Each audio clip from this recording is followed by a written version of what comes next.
ಕಾರ್ಮಿಕ ಸಚಿವರಾದ ಸಂತೋಷ್ ಲಾಡ್ ಅವರು ಸಂತೋಷ್ ಲಾಡ್ ಫೌಂಡೇಶನ್ ಹಾಗೂ ಶ್ರೀನಿವಾಸ್ ಹೆಲ್ತ್ ಕೇರ್ ಬ್ಯಾಂಗ್ಳೂರ್ ಇವರ ಸಂಯುಕ್ತ ಆಶ್ರಯದಲ್ಲಿ ಕಲಘಟಗಿ ತಾಲೂಕಿನ ಮಡಕಿನಹೊನ್ನಳ್ಳಿ ಗ್ರಾಮದ ಸಂತೋಷ್ ಲಾಡ್ ಅವರ ಅಮೃತ ನಿವಾಸದಲ್ಲಿ 3 ದಿನ ಕಾಲ ಶ್ರವಣ ದೋಷ ಉಚಿತ ಚಿಕಿತ್ಸೆ ಶಿಬಿರ ನಡೆಯಿತು.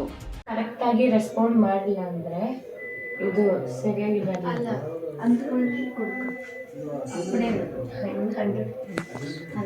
ಈ ಶಿಬಿರದಲ್ಲಿ 350ಕ್ಕೂ ಹೆಚ್ಚು ಸಾರ್ವಜನಿಕರು ಭಾಗವಹಿಸಿ 250 ಜನಕ್ಕೆ ಶ್ರವಣ ದೋಷ ಯಂತ್ರಗಳನ್ನು ನೀಡಲು ವೈದ್ಯರು ಸೂಚಿಸಿದರು. ಸಮಾಜಮುಖಿ ಕಾರ್ಯಗಳಲ್ಲಿ ತೊಡಗಿಕೊಂಡು ಉತ್ತಮ ಸೇವೆ ಸಲ್ಲಿಸುತ್ತಿರುವ ಸಂತೋಷ್ ಲಾಡ್ ಫೌಂಡೇಶನ್ಗೆ ಸಾರ್ವಜನಿಕರಿಂದ ಉತ್ತಮ ಸ್ಪಂದನೆ ದೊರೆಯಿತು. ಕಳೆದ 3 ತಿಂಗಳಿನ ಹಿಂದೆ ನಮ್ಮ ಸಂತೋಷ್ ಲಾಡ್ ಸಾಹೇಬರ ಎಲ್ಲ ಯೋಜನೆಗಳನ್ನು ಕಲಘಟಗಿ ತಾಲೂಕಿನ ರೈತರಿಗೆ ಅನುಕೂಲ ಮಾಡಿಕೊಟ್ಟಂತೆ ತಮಗೆಲ್ಲ ಗೊತ್ತಿದ್ದ ವಿಷಯ ಐತಿ.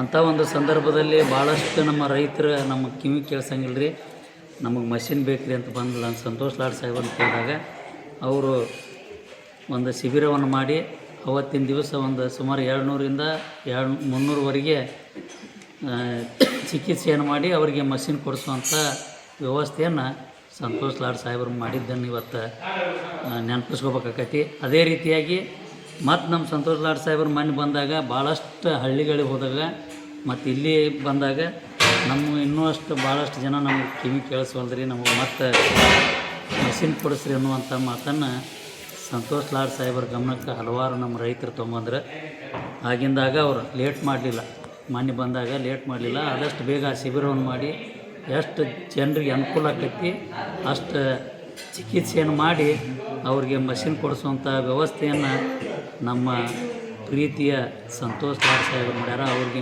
ಶಿಬಿರದಲ್ಲಿ ಹರಿಶಂಕರ್ ಮಠದ್, ಮಂಜುನಾಥ್ ಮುರಳ್ಳಿ, ಸೋಮಶೇಖರ್ ಬೆನ್ನೂರ್, ಬಾಳು ಖಾನಾಪುರ್, ಹನುಮಂತ್ ಚಬರ್ಗುಡ್, ಮಂಜುನಾಥ್ ವಾಲಿಕರ್, ವಿಷ್ಣು ಮೋರೆ, ಶಂಕರ್ ಲಿಂಗ್ ದಾಸನ್ಕೊಪ್ಪ, ಶಿವಲಿಂಗ ಮುಗ್ಗನ್ನವರ್, ಅಜರುದ್ದೀನ್ ಚಕಾತಿ, ಮಂಜುನಾಥ್ ಯಳಿವಾಳ್, ಬಸವರಾಜ್ ದಾಸನ್ಕೊಪ್ಪ ಸೇರಿದಂತೆ ಪಕ್ಷದ ಕಾರ್ಯಕರ್ತರು, ವಿವಿಧ ಕಾಂಗ್ರೆಸ್ ಪದಾಧಿಕಾರಿಗಳು ಇದ್ದರು.